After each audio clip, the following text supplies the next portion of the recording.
Assalamualaikum warahmatullahi wabarakatuh. Semoga anak-anak kelas 8 khususnya masih tetap bersemangat untuk mengikuti pembelajaran secara online. Kita akan melanjutkan untuk belajar mengenai organ pencernaan makanan. Fungsi makanan antara lain sebagai sumber energi, sebagai bahan pembangun tubuh, pelindung, dan pengatur tubuh.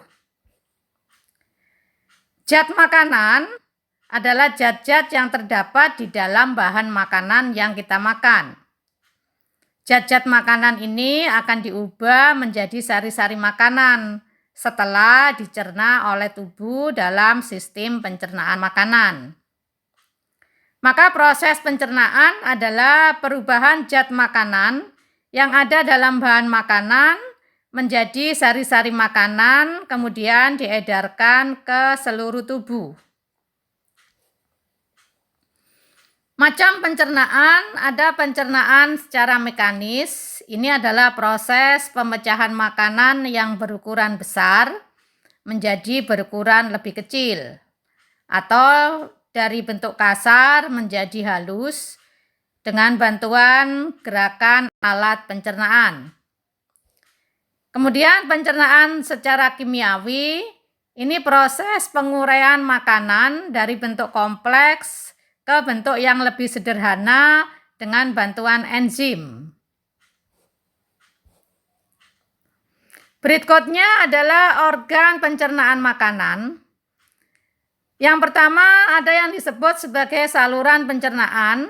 Ini adalah alat-alat yang dilalui oleh makanan.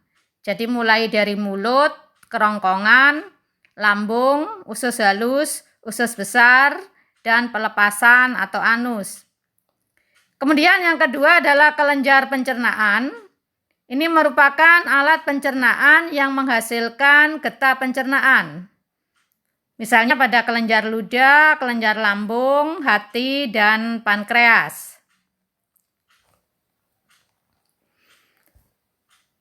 Yang pertama adalah mulut sebagai saluran pencernaan makanan. Di mulut terjadi pencernaan secara mekanik yang dilakukan oleh gigi dan pencernaan secara kimiawi dengan menggunakan enzim tialin yang dihasilkan oleh 3 pasang kelenjar ludah, di mana enzim ini berfungsi untuk mengubah zat tepung menjadi glukosa. Susunan gigi, pada gigi susu jumlahnya masih 22, terdiri dari 8 gigi seri, 4 gigi taring, dan gigi geraham 8 buah. Kemudian gigi dewasa sudah jumlahnya 32. Kemudian fungsi dari gigi seri ini untuk memotong makanan, gigi taring untuk mengoyak atau merobek makanan, dan geraham untuk mengunyah atau menghaluskan makanan. Di dalam mulut juga terdapat lidah yang berfungsi sebagai pengecap dan untuk mengatur letak makanan serta membantu proses menelan. Yang kedua adalah kerongkongan. Pada kerongkongan terdapat faring yang merupakan saluran dari rongga mulut ke kerongkongan. Pada pangkal faring terdapat epiglotis yang menutupi tenggorokan sehingga makanan masuk melalui kerongkongan.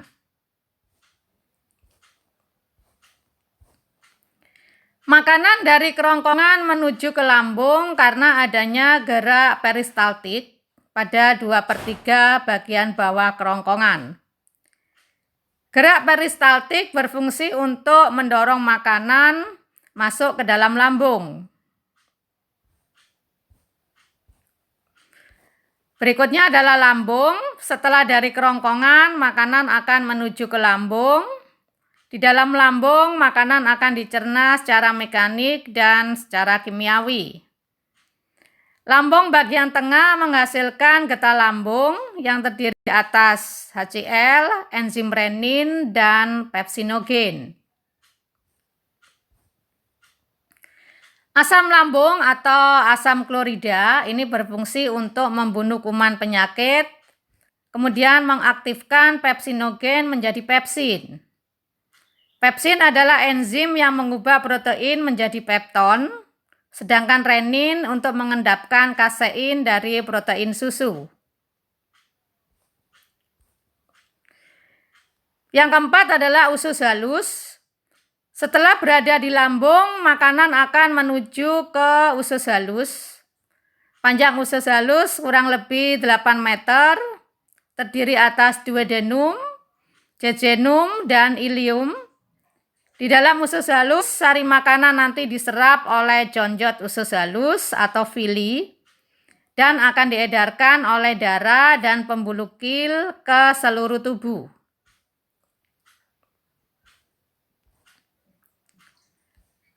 Penyerapan sari-sari makanan, glukosa, asam amino, dan garam mineral ini nanti akan dibawa oleh pembuluh darah untuk diedarkan ke seluruh tubuh.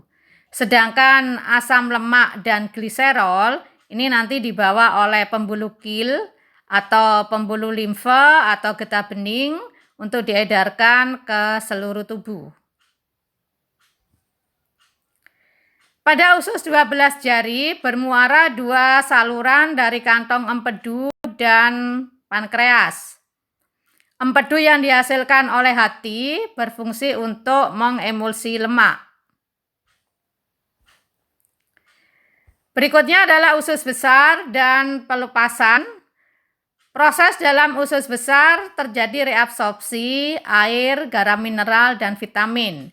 Kemudian terjadi pembusukan dengan bantuan bakteri Escherichia coli. Kemudian untuk diatur kadar air pada sisa-sisa makanan dan pengeluaran atau defekasi makanan dalam bentuk feses atau tinja dikeluarkan melalui anus.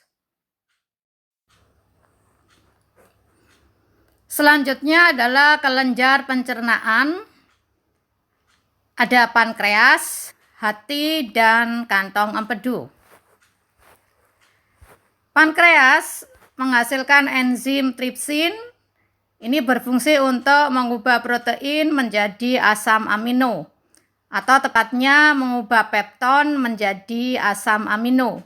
Karena protein sudah diubah oleh enzim pepsin ketika berada di lambung menjadi pepton. Maka ketika sampai di usus halus, pepton akan diubah menjadi asam amino oleh enzim tripsin yang dihasilkan oleh pankreas. Jadi protein mengalami 2 kali pencernaan secara kimiawi.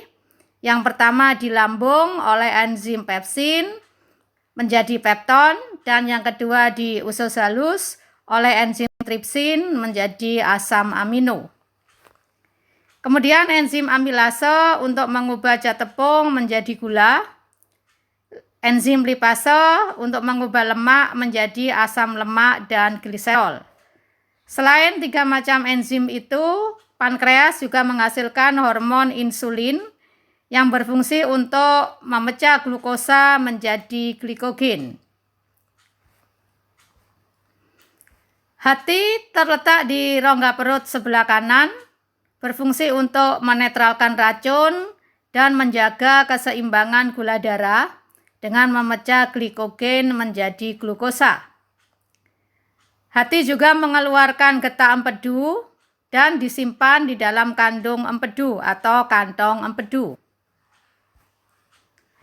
Kantong empedu terletak di bawah hati, berfungsi untuk menyimpan getah empedu yang dikeluarkan oleh hati.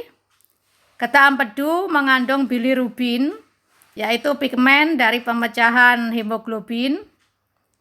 Getah empedu ini akan dikeluarkan ke usus halus, digunakan untuk mengemulsi lemak atau mengubah lemak menjadi butiran-butiran yang lebih kecil atau lebih halus. Berikutnya tabel uji makanan untuk informasi tambahan. Amilom dengan pereaksi Lugol, indikator hasilnya akan berwarna biru tua atau biru kehitaman. Glukosa dengan pereaksi Benedict atau Fielding A dan B akan menghasilkan warna kuning atau oranye setelah dipanaskan. Protein dengan reagen bereaksi buret akan menghasilkan warna merah muda atau ungu. Untuk uji lemak, tidak menggunakan reagen bereaksi, cukup dengan cara dioleskan pada kertas dan akan meninggalkan bekas transparan dengan melihatnya di bawah cahaya. Untuk latihan, silakan kalian berlatih melengkapi nama organ pencernaan yang ada pada gambar untuk semakin memahami semua yang tadi sudah disampaikan. Sekian, semoga bermanfaat. Mohon maaf atas segala kekurangan. Terima kasih dan wassalamualaikum warahmatullahi wabarakatuh.